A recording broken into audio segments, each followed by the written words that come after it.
Welcome to Horton Implants Oral Bites with your hosts, Kate Bootman, Will Murphy, and Carl Horton. Too up for hats. No hat. And wigs. No. And wigs. Good evening, everybody. Welcome back on this Friday evening. Hope you've had a good week and you're looking forward to a very, very hot and sweaty weekend. You'll see that I am joined by the devilish duo in the form of Will Murphy, and we have Carl Horton. Good evening, gentlemen. Good evening. We're absolutely thrilled to say that we're joined by Simran from EVO Dental. Good evening. Oh yeah, thanks for having me on. No problem. It's going to be our pleasure. Our pleasure. Right, boys, come on. I want you to indulge us. Carl Horton, you can start us off. How's your week been? Short and sweet, really. It's been COVID central at my son's school.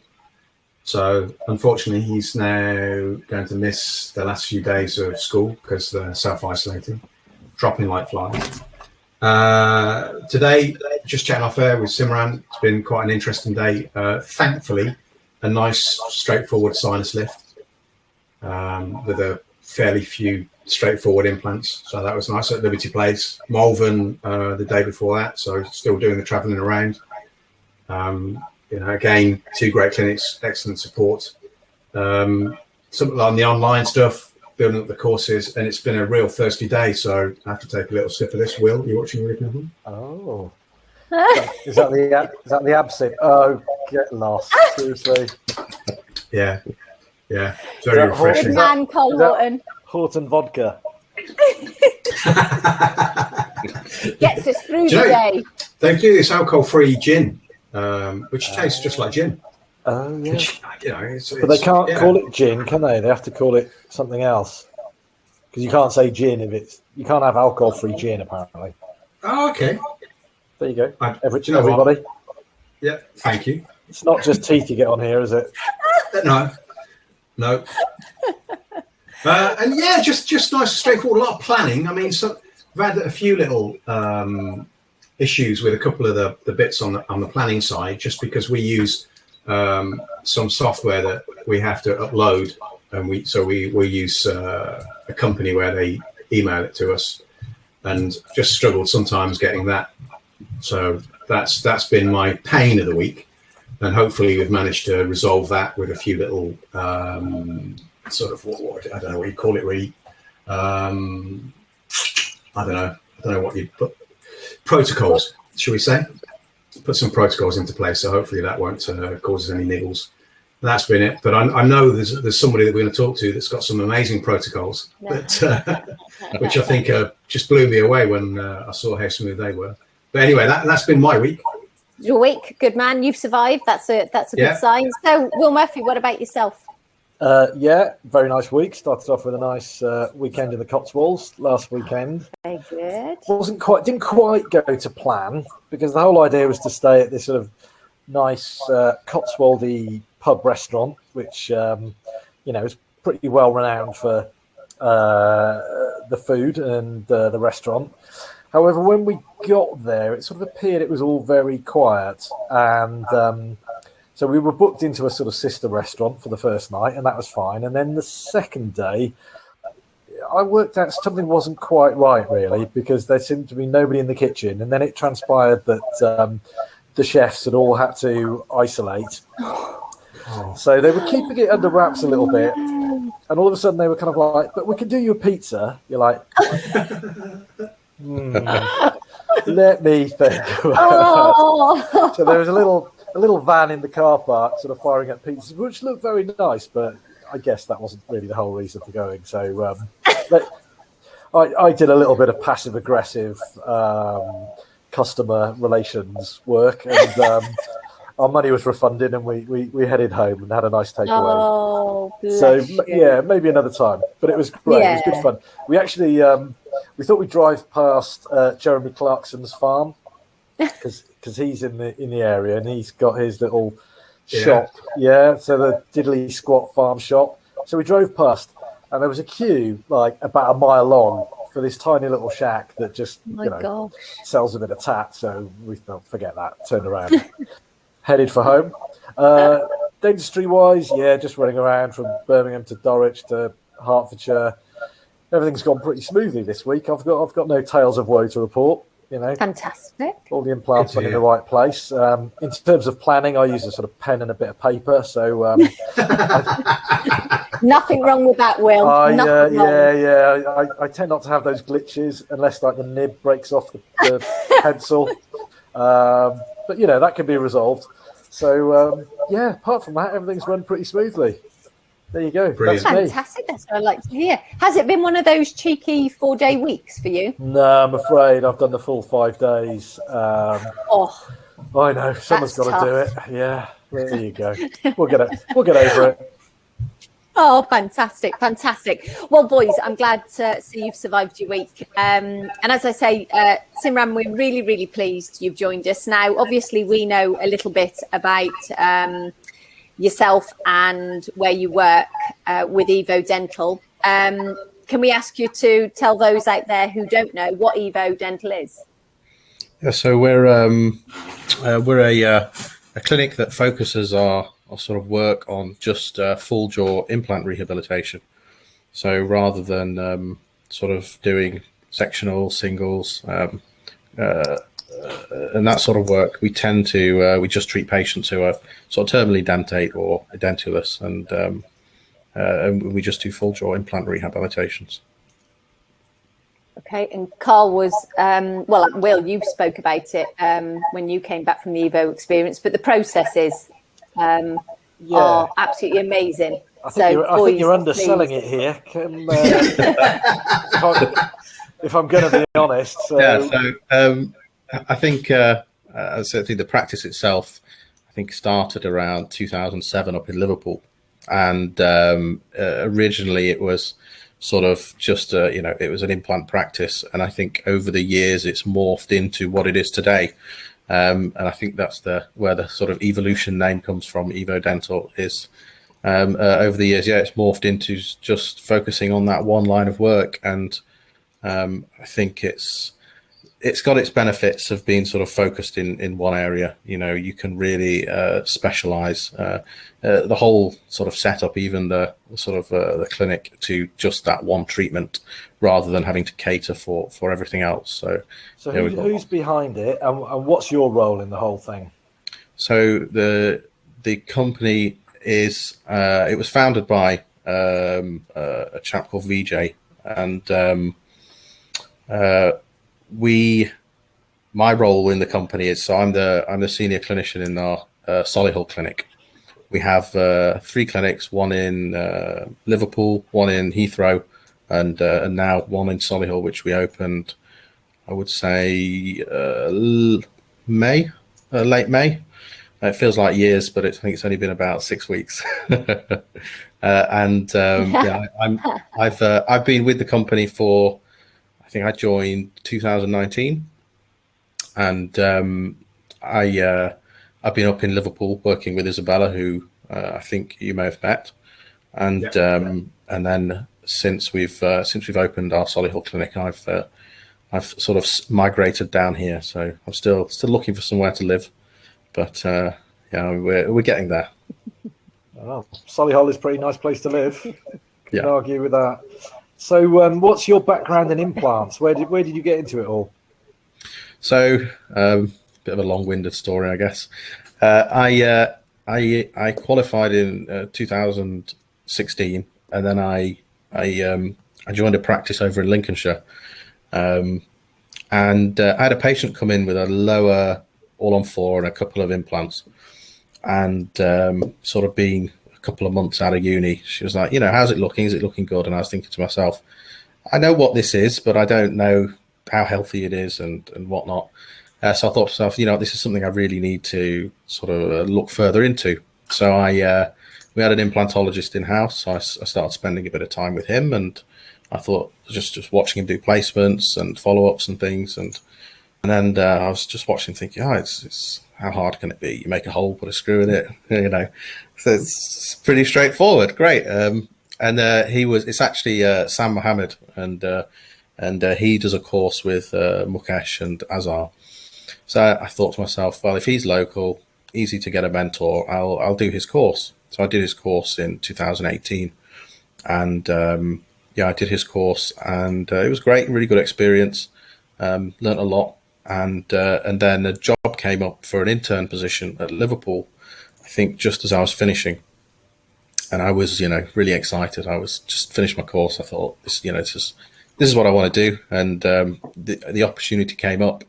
I'd actually met VJ on one of the social events after some of the lectures, and he told us all about it, what it's like and what happens. So I thought, it sounds like the place to be if you want to sort of develop that side of your clinical skills. And I applied for the job, and I think maybe I got it because I'd met VJ. I don't know, but and then I started in 2019 with Isabella, and that's where most of my surgical training has been. We have a sort of an internal training pathway, and she's taken me, like I say, from someone who's got very little experience placing implants to doing, what would it be?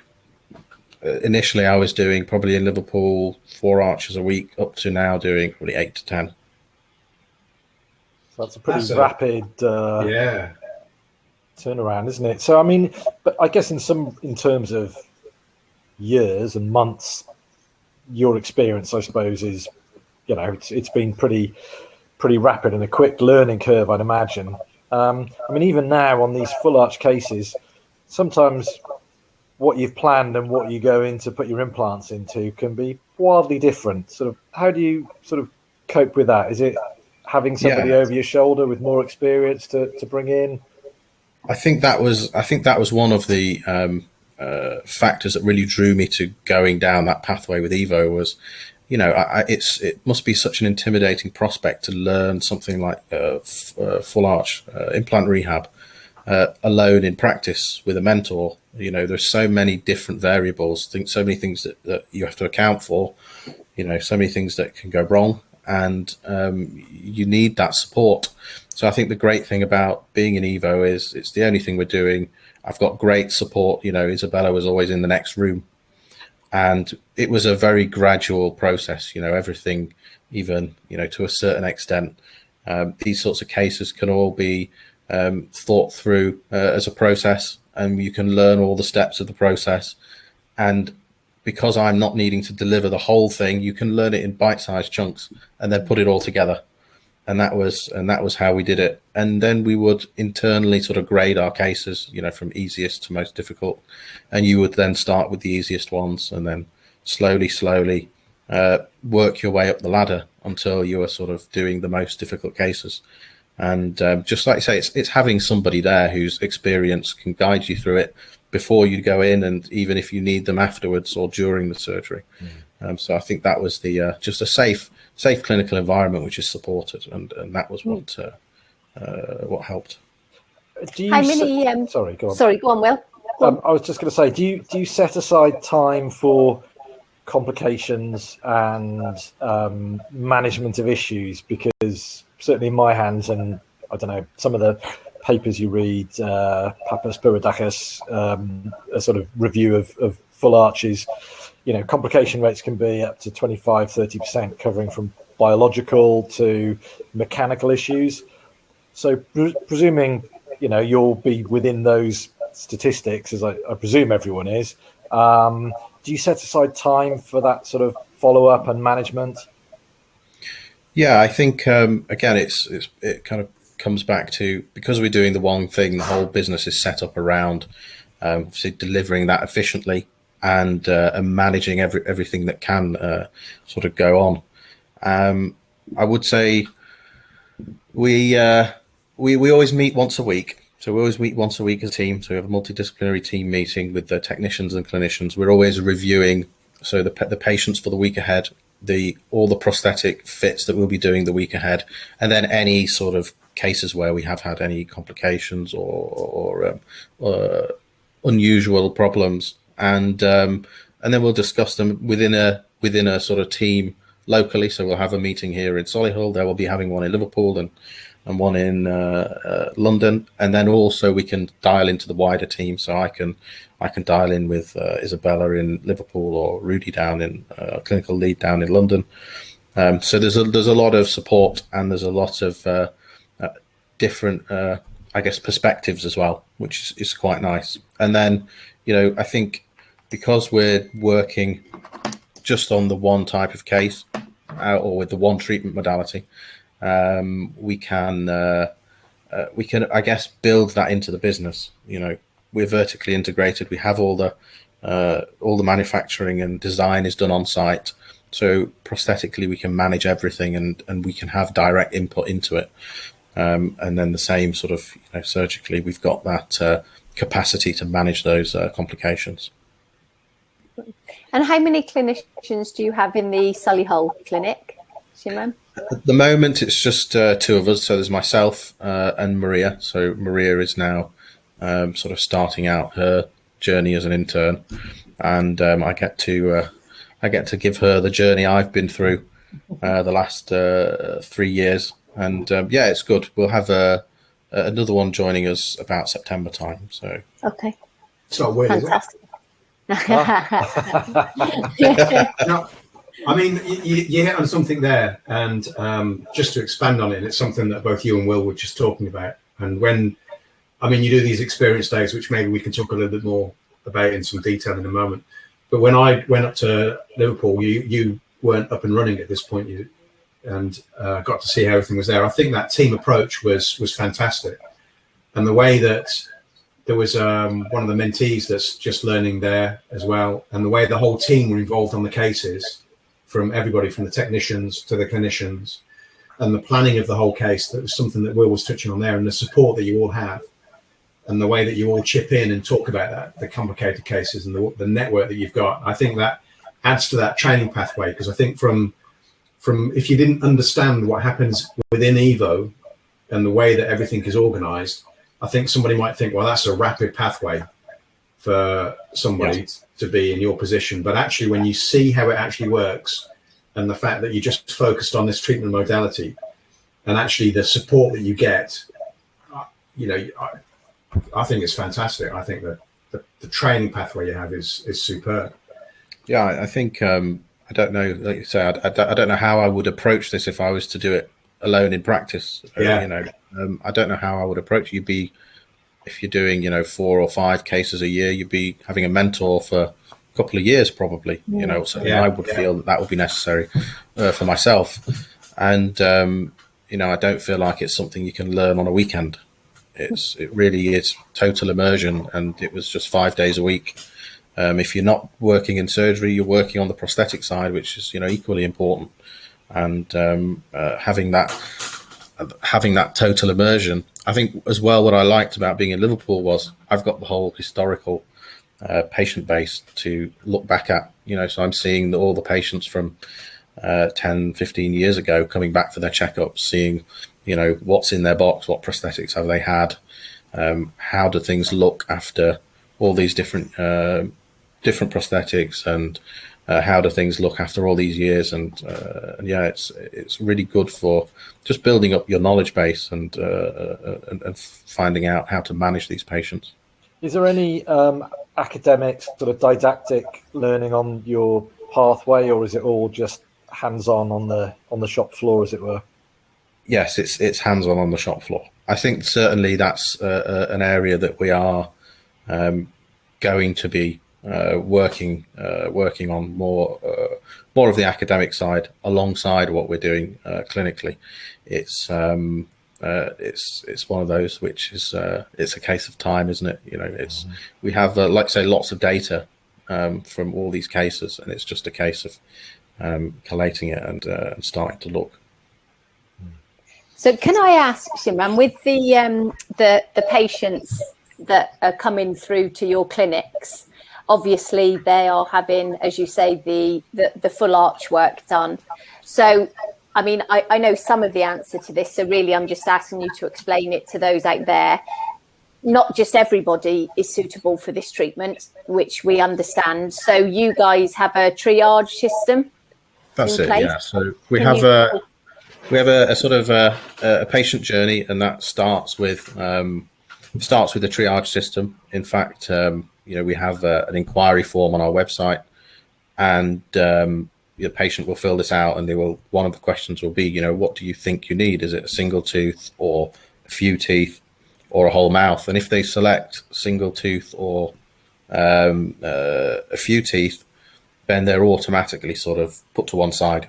Only until recently we've started working on partnering up with clinicians, and now if they select those, it will show them a list of clinicians who are local to them, who are sort of partnering, or usually it's people who have been like yourself on experience days and thought, right, we can work together and help these people. But that's one way in which we're sort of filtering out who is and isn't suitable. Another is just our patient coordinators. So we get a very detailed triage. How many teeth do they have? What's their condition? What do they think of their dentition? Sometimes we'll get photos and OPGs as well. And a lot of the time, before you even met the patient, you have a good idea of, what category they fall into. The perio, is it dentures? Is it terminal restorative work? And then once they're sort of filtered out, I think we did an audit, and it's, I think, less than 10% of our consultations are not suitable for full arch, but that's because the patient coordinators have turned away, I think, about 70% of the inquiries. Once we then have them for their consultation, so we have a free full clinical assessment, CT scan, and then patient will get their treatment plan, usually the same day or the next day, and then sort of take it from there. I mean, that's the key, isn't it? Having efficiency of the system. Yeah. I mean, to me, it's like a luxury that I'll probably never have, in terms of having people to see the patients before I get near them, because obviously I'd probably have a lot more conversations with people who are completely unsuitable, that, we have to go through the little dance of saying goodbye or moving them on to different areas. What I was wondering is that obviously a lot of people are coming up with terminal dentitions, and quite often that can be periodontally related.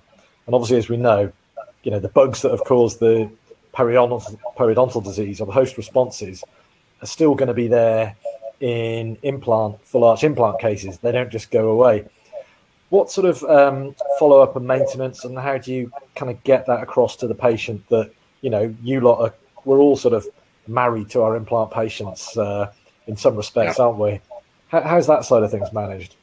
I think, certainly my approach is, I think you have to be very matter of fact. I'm not there to sell anything. I really spend most of the consultation determining, are you suitable, and what approach we would take, and then telling them pretty much all the ifs and buts. And certainly patients like that, I think a lot of them have reached a point where it's almost too much to manage their dentition. Grade 3 mobile teeth, it's very difficult for them to manage it. But you give them a fresh start, and you give them so what we do at our definitive bridge fits are, we give them a water pick, electric toothbrush, single tufted brushes. We design the prosthetics in a way that's cleansable. If it needs to be off the tissue, we will do that. And obviously, there's an issue with patient motivation, because sometimes these patients have arrived at that point by having a water pick in the cupboard. That's my thing. It's just kind of, how do you keep them in the loop, as it were? How do you change their habits, which have possibly not been very good for so long, to become really good habits to look after the nice devices that are getting put in place by you guys? Yeah, it is something that, like you say, you have to, you're very clear with them up front, what it takes to do it. And then we do see them, we see patients, depending on their risk profile, either we can determine, I can see somebody as often as I like, but, every 3, 6, 9 or 12 months, depending on that risk profile. And then as well, it's just mitigating all those risks. The only thing you can't really control is the patient. But you make an assessment. We do as part of the triage as well, we do something called an oral health impact profile that's got OHIP score, and it's sort of a questionnaire which determines how their dentition is affecting their quality of life based on, psychologically, mechanically, so all these little factors, and even aesthetically, so you can sort of determine what are people's motivators, what have they struggled with, and all you can do is make your best judgment call. I think, in my experience, patients tend to be motivated after a fresh start. Not everybody, but the vast majority do. I think a lot of those who come with, like you say, a full mouth of grade 3 mobile teeth, they've given up maybe a couple of years ago, and then just kept their head in the sand and thought, you know what, I don't want to lose them. But when you give them that, okay, there is a way forward, you give them the bots, and a lot of them, I would say the vast majority, given a fresh start, tend to take it seriously. So do they go on a maintenance hygiene plan? Yes. Yeah. So they'll go on a maintenance plan, they say, based on their risk profile, which will be, what was their pre-op situation, and medical factors, things like dexterity, age, all these things. We have a scoring system, and then from that we will then put them on a recall, depending on what their risk is. So have you got is there a hygienist in EVO? So all the clinicians do it. So we don't have therapists, but we do it ourselves. So we'll have, I guess that was part of my initial training. I was doing some, but I think it's quite a good. It's good just in terms of handling prosthetics. Taking them off, you're cleaning them, you're optimizing the fitting surface. Looking, can the soft tissue be improved in any way? All these sorts of things you're looking at, and yeah, it's the clinical team who actually manage it, the dentists rather than therapists. And lab-wise, Simran, how many lab techs do you have in Solihull? At the moment, we've got 3. So we have a digital technician and an analog technician, and then another who kind of does everything. But I think really everybody does everything.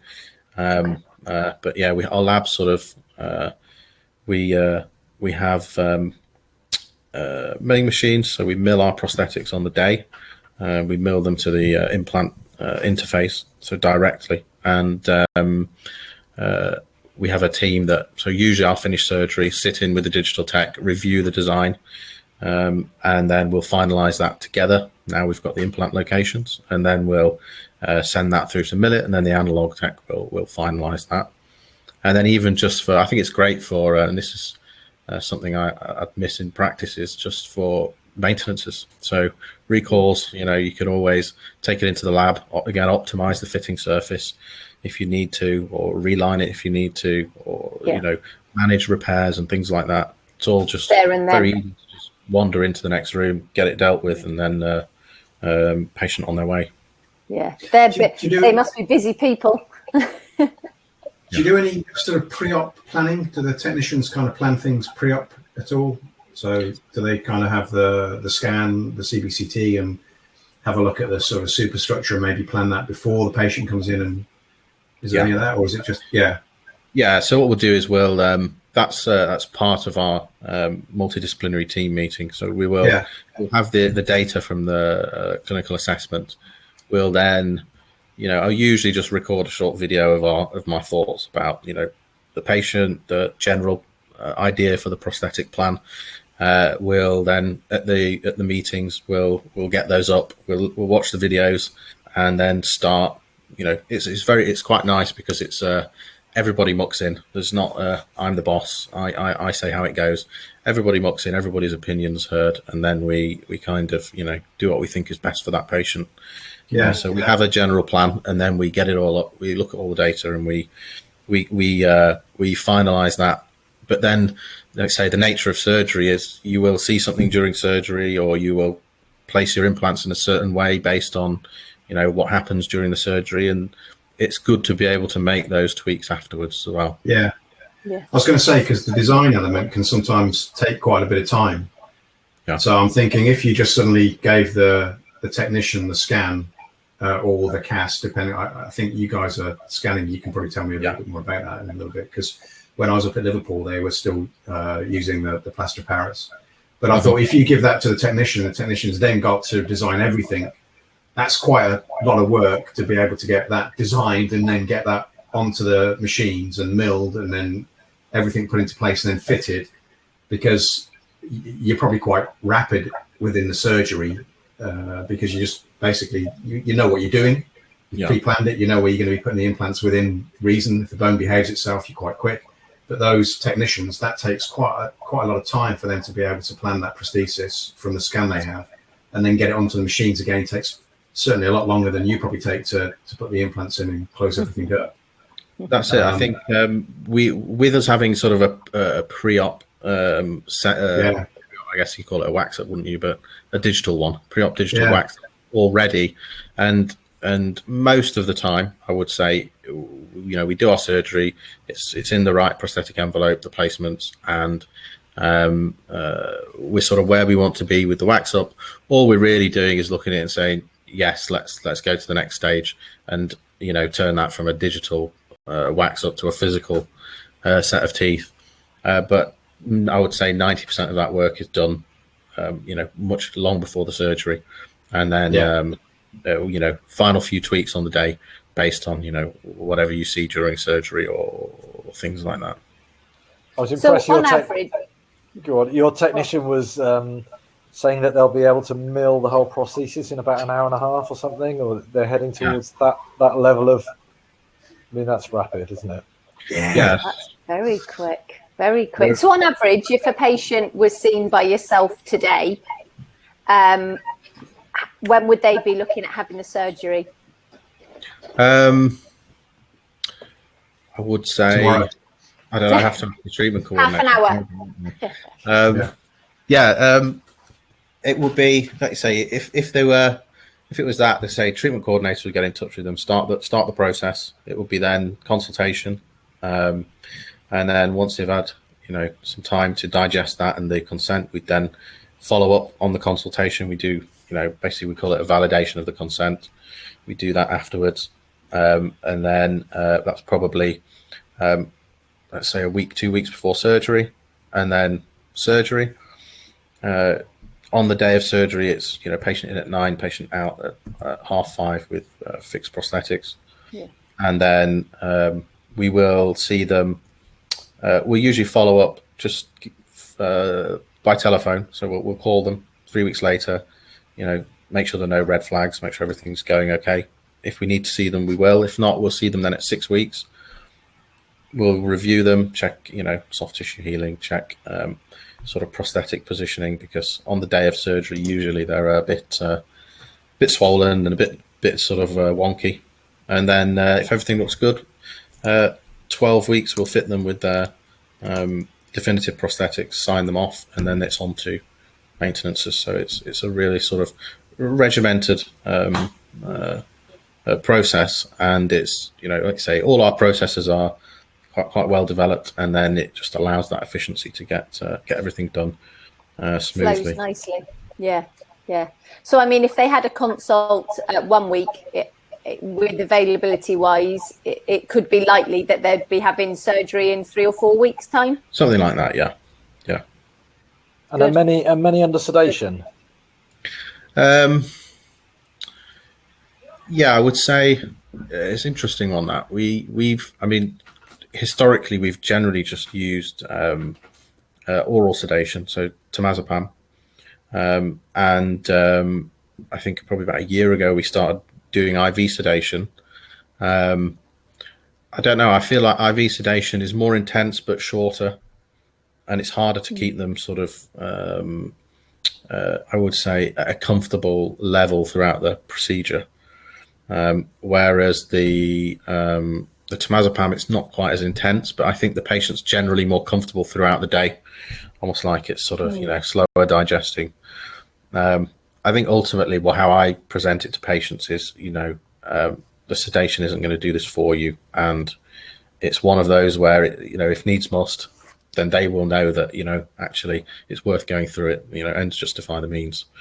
And I think I find patients who rely on sedation have a harder time of it, if that makes sense. I don't know about your experience with this. Yeah, probably very similar actually. Depends on the patient for me.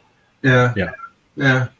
I tend to find generally they because they're more the apprehensive ones, they tend to have that kind of, I suppose, that bigger fear factor. Yeah. But yeah, I guess I don't do sedation personally. We can get somebody to come in and do the sedation for us. I just bore them with my voice. Really, that's what tends to send most people. Tell them about your gardening. Yeah. Let's not go there. Let's not. Well, yeah, just got some more compost tonight. So, oh, in terms of, I mean, a couple of things that, I mean, what you do have in Surrey Hill, because Will's obviously been to your clinic and seen that, was the ability to do the intraoral scanning. Now, is it the photogrammetry that you're using? Yeah, it's slightly different. So how does that? I mean, what we saw, or I saw up in Liverpool, was the plaster Paris taking that cast, and that gave really good accuracy. But you guys, I think you've gone digital. So what are you using on the digital stage? How does that differ? Yeah, it's going from the plaster impression to photogrammetry. I mean, I would say plaster, having used it quite a while, is I think it's good. I think it's pretty predictable. I think the benefits really of going to photogrammetry are we can then go modelless. So we've not got hundreds and hundreds of boxes of patient models stored, but also it's even more accurate. So more accurate as well for us. I think as well during the procedure, it does make a big difference. Even just the scan flags are smaller than pickups. You've got a patient who's had their mouth open for a couple of hours, they're tired, and starting to not cooperate, and then you're going to load them up all the way back to the pterygoids with plaster. It's not a pleasant experience for them or myself. So I think all these little factors and just it sort of naturally fit into our workflow. So instead, you're just putting scan flags on, you're scanning with an extra oral camera, and within 15-20 seconds, you've got all the data you would get from a 3 or 4 minute plaster impression. And we're analysing it to see in terms of how does it compare in terms of accuracy and things. But I think looking at it, it's definitely improvement. Well, that was going to be my next question. Really, is you're looking at the comparison between the two, because I'd be interested to see, because some people are a little bit wary of it when it comes to full arch.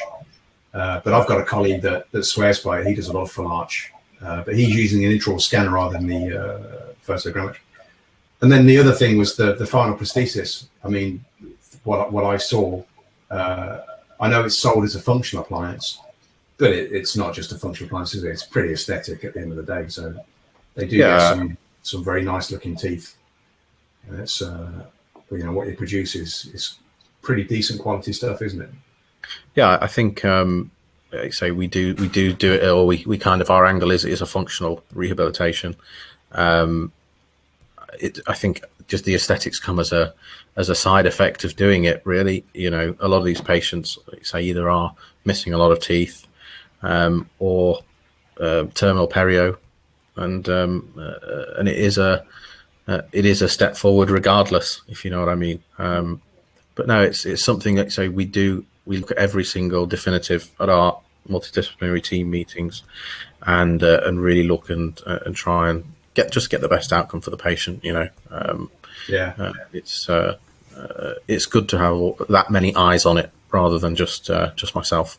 I think for me, the bit that impressed me was that full arch scanner, because again, when you've done it analog, the impression stage just comes at exactly the wrong time, doesn't it? Everybody's literally using the will to live.